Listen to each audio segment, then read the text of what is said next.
ताउते तूफान की वजह से गुजरात के तटीय इलाके में आज और कल भारी बारिश की आशंका है। आपदा से निपटने के लिए एनडीआरएफ की 50 टीमें तैनात की गई हैं।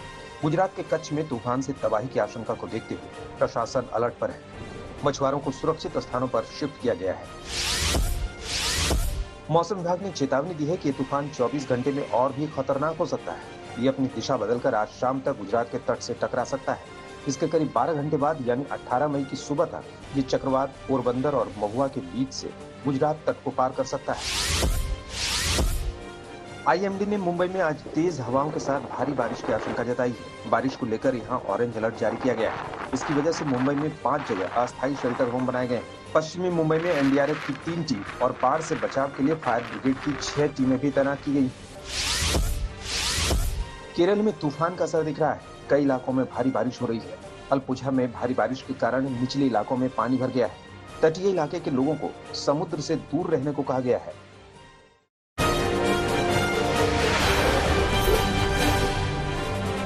देश के 5 राज्यों में चक्रवाती तूफान ताउते का खतरा मंडरा रहा है। दक्षिण राज्यों में इसकी आहट दिखने लगी है। तेज आंधी के साथ भारी बारिश हो रही है। अब तक तूफान से प्रभावित इलाकों में 8 लोगों की मौत हो गई है। कई पेड़ गिर गए, घरों को नुकसान पहुंचा है।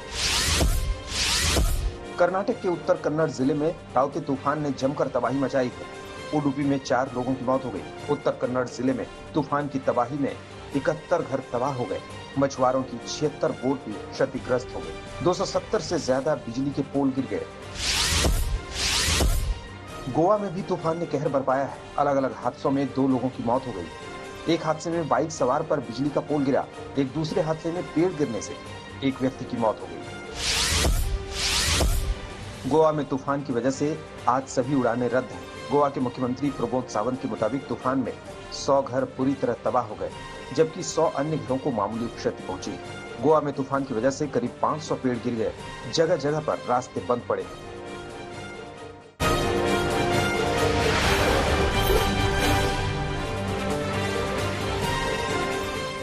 कोरोना मरीजों के लिए बेहद कारगर दवा मानी जाने वाली डीआरडीओ की 2DG दवा आज लॉन्च होगी।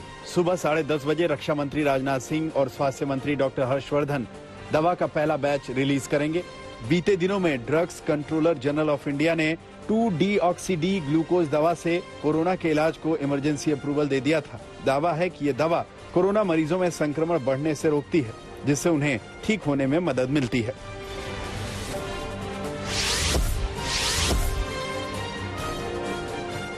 DG दवा को डीआरडीओ के institute of nuclear medical and doctor Reddy's laboratories के साथ मिलकर बनाया है। दवा पाउडर के रूप में होगी, जिसे पानी में घोलकर मरीज को पिलाया जाएगा। ये दवा सीधे उन कोशिकाओं तक पहुंचती है जहां संक्रमण होता है और वायरस को बढ़ने से रोकती है। दिल्ली में पीएम मोदी के खिलाफ लगाए गए पोस्टर के मामले में पुलिस ने मंगोलपुरी में एफआईआर दर्ज की, जिसके मुताबिक इन पोस्टर्स के पीछे आम आदमी पार्टी के कार्यकर्ता का हाथ है।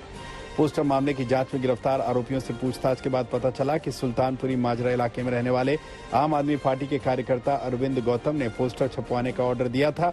अरविंद गौतम फिलहाल फरार बताया जा रहा है।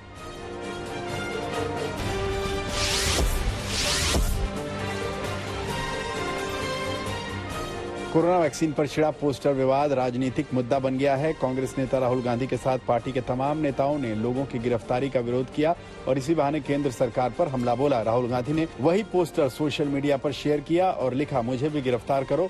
वहीं पार्टी महासचिव प्रियंका गांधी ने उसी पोस्टर को अपनी प्रोफाइल फोटो बना डाली।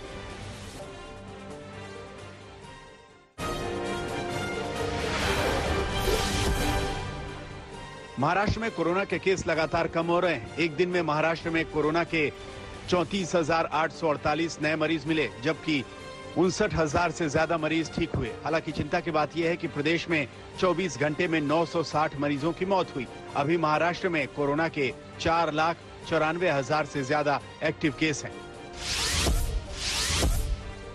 उत्तर प्रदेश में कोरोना के मरीजों की संख्या में गिरावट लगातार जारी है। बीते 24 घंटे में यूपी में कोरोना के 12,547 नए केस आए। प्रदेश में कोरोना के मरीजों की रिकवरी रेट बढ़कर 88% के करीब हो गया है। फिलहाल यूपी में 1,77,000 से ज्यादा एक्टिव केस हैं।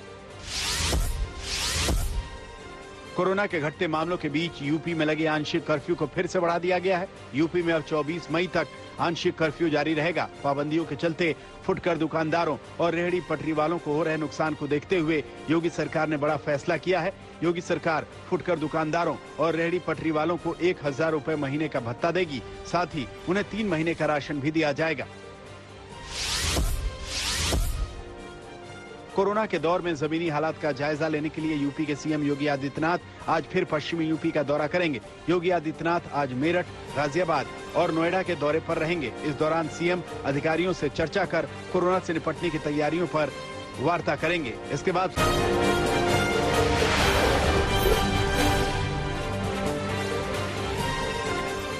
बीते 24 घंटे में यूपी में कोरोना के 10,682 नए मामले सामने आए, जबकि इस दौरान 24,837 मरीज ठीक हुए। एक दिन में प्रदेश में कोरोना से 311 लोगों की जान गई। प्रदेश में कोरोना से सबसे ज्यादा 27 मौतें मेरठ में हुई। मेरठ में कोरोना के सबसे ज्यादा 701 केस आए हैं। वहीं राजधानी लखनऊ में कोरोना से 20 लोगों की जान गई। यूपी में फिलहाल कोरोना के 1,63,000 एक्टिव केस हैं।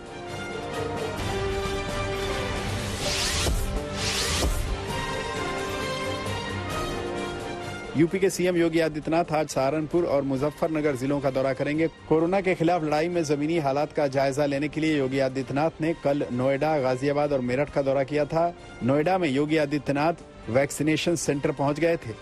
वहीं गाजियाबाद के भावपुर गांव पहुंचकर योगी ने लोगों का हालचाल जाना था। इसके बाद मेरठ में सीएम ने 30 बेड के कोविड अस्पताल का दौरा किया।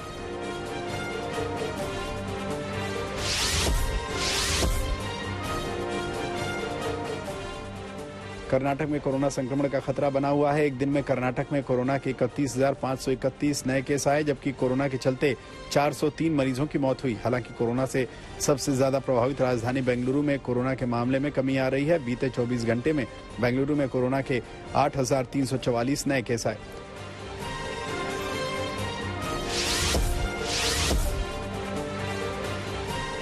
तमिलनाडु में भी अभी कोरोना का खतरा बना हुआ है। प्रदेश में कोरोना संक्रमण के 33,181 नए मामले सामने आए। तमिलनाडु में कोरोना का सबसे ज्यादा असर राजधानी चेन्नई में है, जहां 6200 से अधिक मरीज मिले। कोरोना संक्रमण को रोकने के लिए तमिलनाडु में 23 मई तक सख्त लॉकडाउन लगाया गया।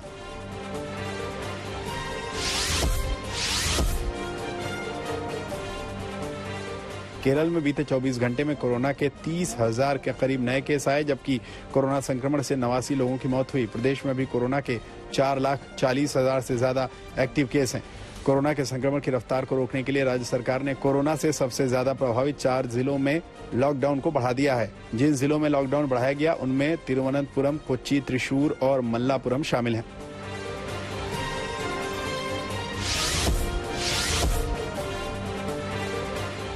कोरोना के खतरे को देखते हुए हरियाणा में भी लॉकडाउन एक बार फिर बढ़ा दिया गया। प्रदेश में लागू पाबंदियां अब 24 मई तक जारी रहेंगी। प्रदेश के गृह मंत्री अनिल विज ने लॉकडाउन बढ़ाने की जानकारी दी।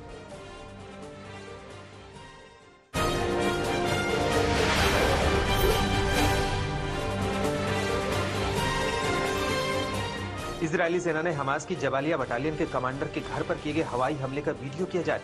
वीडियो जारी करते हुए सेना ने कहा कि घर में आतंकवाद और इजरायल को नुकसान पहुंचाने की चल रही थी साजिश। रविवार को किए गए हमले में 42 से ज्यादा लोगों की गई जान।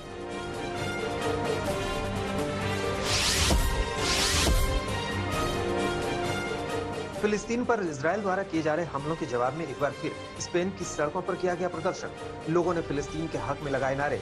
रैली में ज्यादातर थे फिलिस्तीनी मूल के लोग।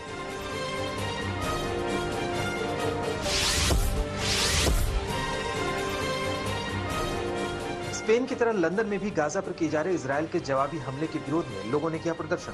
लोगों ने ब्रिटेन की सरकार से इस मामले में हस्तक्षेप करने की मांग की। इजरायली हमले में अब तक गाजा में 152 से ज्यादा लोगों की मौत हो चुकी है।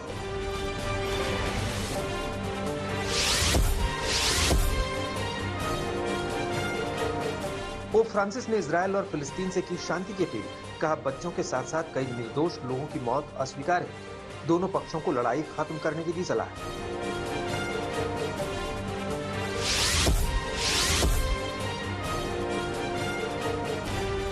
चीन ने अफगानिस्तान से अमेरिकी सैनिकों की वापसी को बताया जल्दबाजी वाला निर्णय।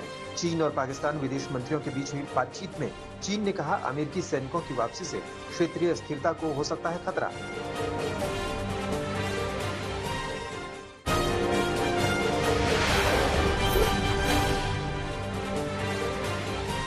दुनिया भर में कोरोना से मरने वालों का आंकड़ा 33,85,000 के पार। संक्रमितों की संख्या 16 करोड़ 32 लाख से ज्यादा। 14 करोड़ 16 लाख से ज्यादा लोग कोरोना से हुए ठीक।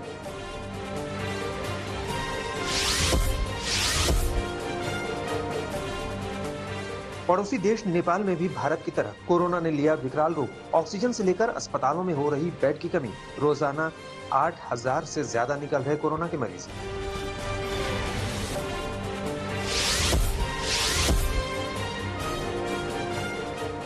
ब्रिटेन में भारतीय कोरोना वेरिएंट ने बढ़ाई मुश्किलें। 21 जून को लॉकडाउन खत्म करने की योजना पर संशय। ब्रिटेन के स्वास्थ्य मंत्री ने कहा, कोरोना के मामलों को देखते हुए आने वाले कुछ दिनों के अंदर लॉकडाउन पूर्ण रूप से हटाने पर लिया जाएगा निर्णय।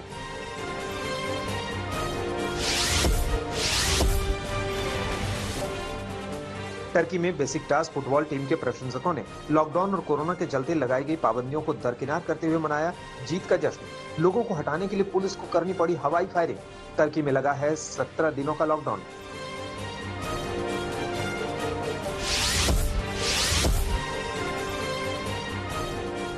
अमेरिका में लगातार बढ़ते एशियाई मूल के लोगों पर हमलों के विरोध में न्यूयॉर्क शहर में निकाली गई रैली।